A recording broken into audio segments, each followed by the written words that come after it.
Hello friends, welcome to KHR rocking updates. తెలంగాణలో ప్రజాపాలన సంబంధించి దరఖాస్తు సంబంధించి ఎలా ఫిల్ చేయాలో ఇంకా చాలామందికి డౌట్ అయితే ఉంది. ఇందులో ఈ వీడియోలో మీకు చాలా క్లియర్గా అర్థమయ్యే విధంగా చెబుతాను. చాలా జాగ్రత్తగా వినండి, అలాగే వీడియో చివరి వరకు చూడండి. అంటే చాలామందికి సందేశాలు ఉన్నాయి. సో పేరు అనేది ఆడవారి పేరు ఇవ్వాలా లేదా మగవారి పేరు ఇవ్వాలా, అలాగే రేషన్ కార్డు లేని వాళ్ళ పరిస్థితి ఏంటి, ఇలా చాలా సందేశాలు ఉన్నాయి. ప్రతిదీ కూడా ఈ వీడియో క్లియర్గా ఎక్స్ప్లెయిన్ చేస్తాను. ఈ వీడియో చివరి వరకు చూస్తే మీకే అర్థమవుతుంది. అంతకంటే ముందు ఛానల్ని సబ్స్క్రైబ్ చేసుకోకపోతే దయచేసి ఛానల్ని సబ్స్క్రైబ్ చేసుకోండి. చాలామంది వీడియో చూస్తున్నారు కానీ ఎవరు కూడా సబ్స్క్రైబ్ చేసుకోవట్లేదు. So please to subscribe. మీరు సబ్స్క్రైబ్ చేసుకుంటే ఇలాంటి వీడియోస్ నేను ఇంకా చేయగలుగుతాను. ఇంకా ఆలస్యం చేయకుండా వీడియోలోకి అయితే వెళ్ళిపోదాం. సో మీకు ముందుగా ఒక ఫామ్ అయితే ఇస్తారు. ఇప్పుడు ఏంటంటే కొన్ని ఫామ్స్ అయితే అవైలబుల్గా అయితే లేవు కొన్ని కౌంటర్స్ దగ్గర. సో మీరు ఏం చేస్తారంటే దీన్ని జిరాక్స్ తీసుకొని ఇవ్వచ్చు. కొన్ని సెంటర్స్లో తీసుకుపోయినా మ్యాక్సిమం అన్ని సెంటర్స్లో తీసుకుంటారు, మ్యాక్సిమం అందరూ కూడా తీసుకుంటారు. సో మీకు ఈ ఫామ్ కావాలంటే ఇది మన టెలిగ్రామ్ గ్రూప్లో పెట్టాను, అక్కడి నుంచి అయితే మీరు డౌన్లోడ్ చేసుకోండి. సో ఈ ఫామ్ అనేది మీకు మీ దగ్గరలో కౌంటర్ వెళ్ళిన ఇస్తారు, లేదంటే మీరే తీసుకుని వెళ్ళొచ్చు. కొంతమంది ఏంటంటే 10 to 20 రూపీస్ అయితే ఛార్జ్ చేస్తున్నారు. సో మీరే తీసుకుని వెళ్తే మీకే హెల్ప్ఫుల్గా ఉంటుంది. సో ముందుగా ఏంటంటే ఇక్కడ చాలామందికి ఫామ్ తీసుకున్న తర్వాత ఎలా ఫిల్ చేయాలో తెలియదు. సో ఇప్పుడు చాలా జాగ్రత్తగా చెప్తాను, వినండి. ఇక్కడ చూడండి, ఫస్ట్ దరఖాస్తుని సంఖ్య, అలాగే దరఖాస్తుని ఫోటో. దరఖాస్తు సంఖ్య మీరైతే వేయని అవసరం లేదు, అది మీ పని అయితే కాదు, వాళ్ళ పని. సో మీ ఫోటో అయితే అంటించుకోవాలి. అండ్ అలాగే దరఖాస్తుని ఇంటి యజమాని పేరు. ఇక్కడే చాలామంది అయితే కన్ఫ్యూజ్ అవుతున్నారు. అంటే ఇప్పుడు రేషన్ కార్డులో చూసుకుంటే ఆడవారి పేరు అంటే మెయిన్ హెడ్ ఎవరైతే ఉంటారో వాళ్ళ పేరు అయితే ఎంటర్ చేస్తారు. ఇన్ కేస్ మీకు రేషన్ కార్డు కనుక లేకపోతే మీ ఇంటి పెద్ద ఎవరైతే ఉంటారో వాళ్ళ పేరు ఇక్కడ రాయవలసి ఉంటుంది. అలాగే వారి యొక్క లింగం అంటే స్త్రీ అయితే స్త్రీ, లేదంటే పురుషుడు అయితే పురుషుడు, ఈ విధంగా రాయవలసి ఉంటుంది. అలాగే మీ యొక్క caste SC, ST, BC, minority ఇతరులను రాయవలసి ఉంటుంది. అలాగే పుట్టిన తేదీ, డేట్ ఆఫ్ బర్త్, అలాగే ఆధార్ కార్డ్ నెంబర్ ఇవ్వాల్సి ఉంటుంది. ఇప్పుడు రేషన్ కార్డ్ నెంబర్. ఇప్పుడు ఏంటంటే చాలామంది రేషన్ కార్డ్ నెంబర్ లేక చాలామంది రాయడం మానేస్తా అనుకుంటారు, బట్ అలా ఏం అక్కర్లేదు, మీరు రాయొచ్చు. ఎలాగంటే రేషన్ కార్డు ఉందంటే రేషన్ కార్డ్ నెంబర్ వేయండి, లేదంటే ఇక్కడ లేదు అని రాయండి, సరిపోద్ది. అంతకు మించి నేను చేయనవసరం లేదు, ఎందుకంటే మనకు లేనప్పుడు మరి మీరు ఎలా రాస్తారు? సో అది పాయింట్ కాబట్టి మీరు అక్కడైతే రాయనవసరం లేదు. తర్వాత మొబైల్ నెంబర్ అయితే వేయవలసి ఉంటుంది. అలాగే వృత్తి. సో ఇక్కడ ఎవరి పేరు అయితే రాశారో ఇక్కడ పైన, సో వాళ్ళ యొక్క వృత్తి అయితే రాయవలసి. ఇప్పుడు ఆడవారి పేరు రాస్తే హౌస్ వైఫ్ అయితే హౌస్ వైఫ్ రాయవలసి ఉంటుంది, మగవారు అయితే ఏ వృత్తి అయితే ఆ వృత్తి అయితే రాయవలసి ఉంటుంది. అలాగే కుటుంబ సభ్యుని వివరాలు. సో ఇక్కడ ఏంటంటే కుటుంబంలో ఎంతమంది ఉన్నారు, సో దానికి సంబంధించి క్రమ సంఖ్య అంటే ఒక 1 2 3 ఎన్ని మెంబర్స్ ఉన్నారో, ఎంతమంది ఉన్నారో ఆ విధంగా నెంబర్స్ వేసుకొని వారి యొక్క పేరు, దరఖాస్తు సంబంధం అంటే మీకు ఫాదరా మదరా లేదంటే కొడుక, ఆ విధంగా రాయవలసి ఉంటుంది. అలాగే లింగం, పుట్టిన తేదీ, ఆధార్ నెంబర్ ఈ విధంగా వేయవలసి ఉంటుంది. తర్వాత చూసుకుంటే చిరునామా అంటే మీ యొక్క అడ్రస్ అయితే రాయవలసి ఉంటుంది. ఇంటి నెంబర్, అలాగే గ్రామం, మున్సిపాలిటీ, వార్డు నెంబర్, మండలం, జిల్లా ఈ విధంగా వేయవలసి ఉంటుంది. తర్వాత ఇక్కడ మనకి ఏంటంటే అభయహస్తం గ్యారెంటీలకి మీరు ఏదైతే సెలెక్ట్ చేసుకోవాలనుకుంటున్నారో అదైతే సెలెక్ట్ చేసుకుంటుంది. ఫస్ట్ చూసుకుంటే మహాలక్ష్మి పథకం, ప్రతి నెల 2500 ఆర్థిక సాయం చేయవలసి ఉంటుంది.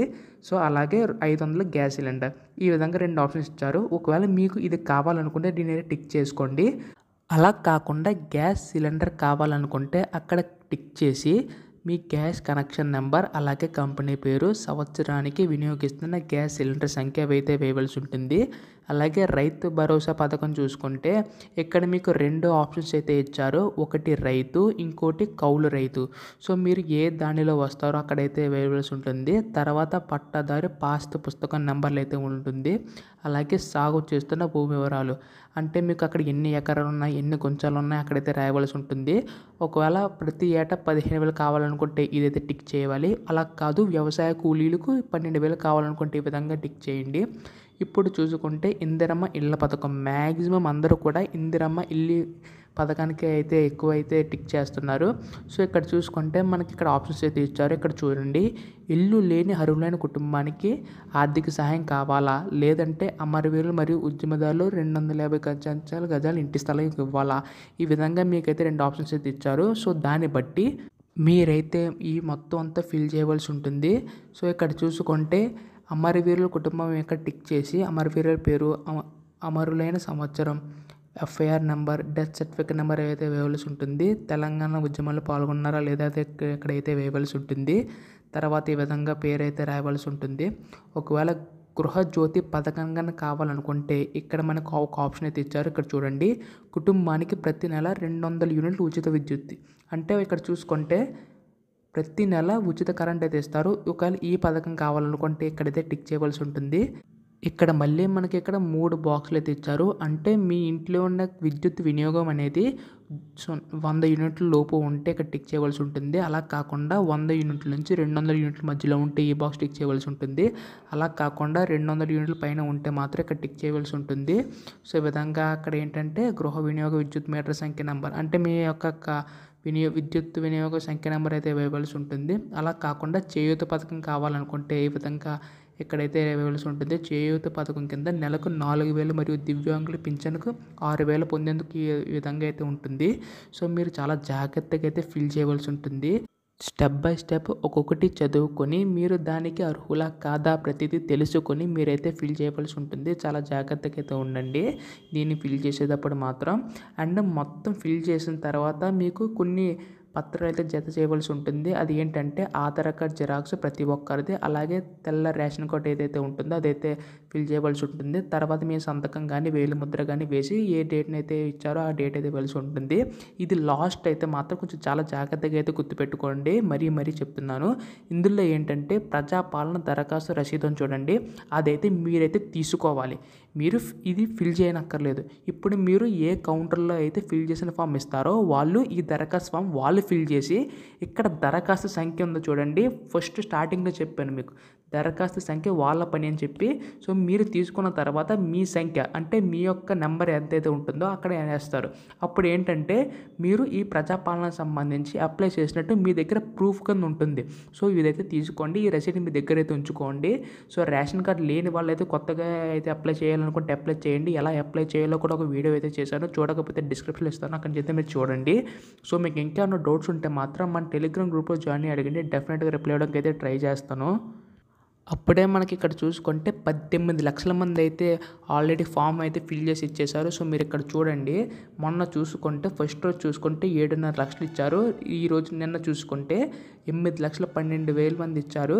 సో మొత్తంగా 15 లక్షల మంది అయితే ఇక్కడైతే ప్రజాపాలన సంబంధించి అయితే అప్లై అయితే చేశారు. సో మీరు కూడా తొందరగా అయితే అప్లై చేయండి. మనకి ఇంకా 6వ తారీఖు వరకు టైం ఉంది కాబట్టి చాలా జాగ్రత్తగా చేసి తొందరగా అయితే ఇవ్వండి. సో అప్లికేషన్ లేకపోతే ఈ పీడిఎఫ్ అనేది మన టెలిగ్రామ్లో పెట్టాను, అక్కడి నుంచి మీరు డౌన్లోడ్ చేసుకుని మీరైతే ఇవ్వండి. ఇంకా మీకు ఏమైనా డౌట్స్ ఉంటే మాత్రం కామెంట్ చేయండి. తర్వాత ఏమైనా డౌట్స్ ఉంటే అంటే రేషన్ కార్డ్ సంబంధించి ఏమన్నా డౌట్ ఉన్నా, ఒకవేళ రిజెక్ట్ అయితే పరిస్థితి ఏంటి, ఏమన్నా వీడియో కావాలంటే కామెంట్ చేయండి, డెఫినెట్గా అయితే చేస్తాను. So thanks for watching guys, bye now.